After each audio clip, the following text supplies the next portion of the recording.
Salut les amoureux du ballon rond, on commence cette revue de presse en France avec un match en retard de la 33e journée de Ligue 1 entre Brest et Nantes. Et ce sont les Brestois qui se sont rassurés dans la course maintien grâce à une victoire 2-0. Pour Presse Océan, les Canaries sont en zone rouge, incapables de se transcender. Le FC Nantes a coulé hier à Brest. Encore battu, les Canaries plongent à la 17e place de la Ligue 1.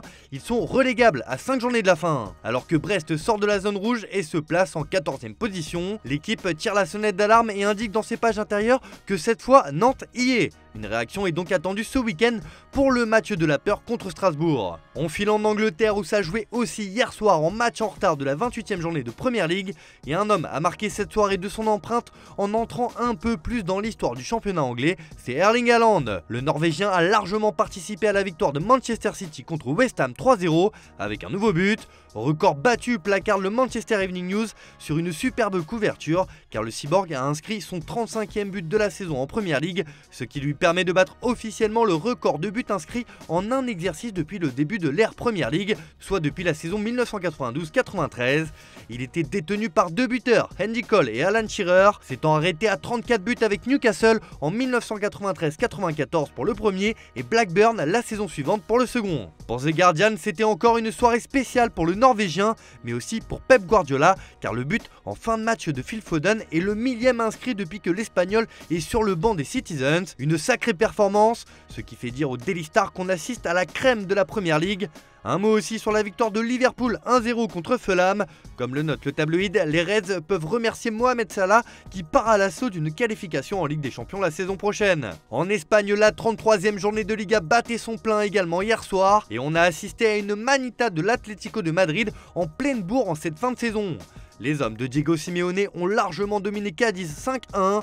As estime sur sa couverture que les Colchoneros voient la vie en rose à l'image de la couleur de cheveux de leur maestro Antoine Griezmann. Griezmann, auteur d'un doublé, permet à l'Atlético de devancer le Real Madrid au classement. Morata, Carrasco et Molina ont complété le tableau d'affichage d'une équipe en feu, écrit le quotidien madrilène. La pression est donc sur le rival merengue. En revanche, à Valence, la fin de saison va être tendue jusqu'au bout après le nul 1-1 contre Villarreal. Comme le placard Super Déporté, il faut continuer à prier pour espérer se maintenir en fin de saison. Direction l'Italie les amis, où là aussi la 33e journée de Serie A a été au programme, mais le calcio n'a pas encore de champion.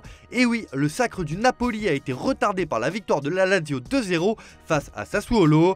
Mais pour Il Corriere dello Sport, on a assisté à une orgie de champions. Réveil de la Lazio, Vlahovic pousse la Juve avec une victoire 2-1 contre Lecce, Milan fait nul contre la Cremonense et la Roma a été freinée par Monza 1-1. Il y a aussi de la place pour l'Inter qui en a collé 6 à l'Hellas Vérone grâce à un super Lautaro, écrit le quotidien. De son côté, Tuttosport met en avant le retour en forme de Dusan Vlahovic, auteur d'un but salvateur pour la Juve. On retourne en Angleterre et on va ouvrir une grande page qui concerne le futur de Lionel Messi. Après sa suspension par le PSG pour 2 semaines à cause de son voyage inopiné en Arabie Saoudite, The Daily Telegraph nous annonce que le pays du Golfe est prêt à offrir un véritable pont d'or à la star argentine. Le contrat à 360 millions d'euros pour une saison proposée à Messi placarde le très sérieux journal britannique. Les Saoudiens offrent à l'Argentin le contrat le plus lucratif de l'histoire. L'attaquant pourrait renouer avec son vieil ennemi Ronaldo, qui évolue déjà dans le championnat saoudien. Mais en revanche à Barcelone, on croit plus que jamais à un retour de la Pulga cet été. Le journal Sport annonce ce matin que Messi se rapproche du Barça.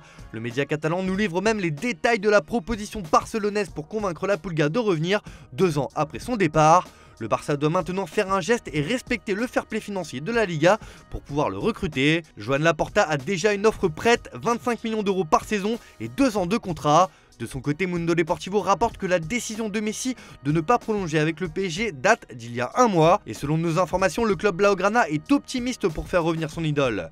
En France, l'avenir du septuple Ballon d'Or fait aussi les gros titres, mais plus globalement, le départ de Messi du PSG aura un impact conséquent sur le mercato du club de la capitale. Ce matin, l'équipe parle de la fin d'une ère pour le club parisien. Le départ de Lionel Messi va ouvrir un nouveau chapitre dans la vie du PSG. La direction recherche un entraîneur et dispose des moyens pour renouveler l'effectif avec des priorités. Ainsi, Luis Campos aura l'occasion de se montrer plus créatif et d'appliquer enfin la stratégie promise il y a un an. En défense, on pistait Aymeric Laporte, Lucas Hernandez, Evan Ndika, Fikayo Tomori. Au milieu de terrain, Manu Koné, Kefren Turam, Youssouf Fofana, Ibrahim Sangaré sont dans le viseur. Et en attaque, Moussa Diaby, Michael Olise, Ryan Cherki, Bernardo Silva, Victor Osimhen ou encore Randal Kolo Muani sont également des pistes étudiées. Bref, le PSG veut frapper fort sur le prochain mercato. De son côté, le Parisien parle d'un gâchis pour l'aventure de Léo Messi au PSG.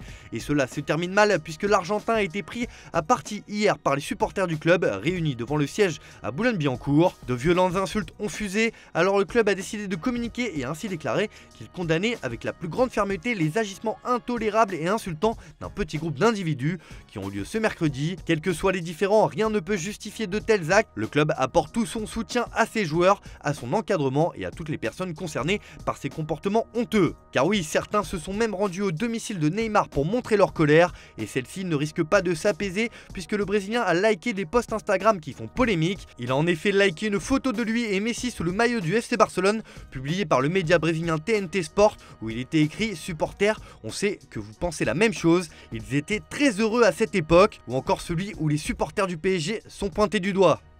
Voilà, c'est tout pour ce matin, bonne journée à tous, merci de votre fidélité, on se retrouve en fin d'après-midi avec le JT Foot Mercato.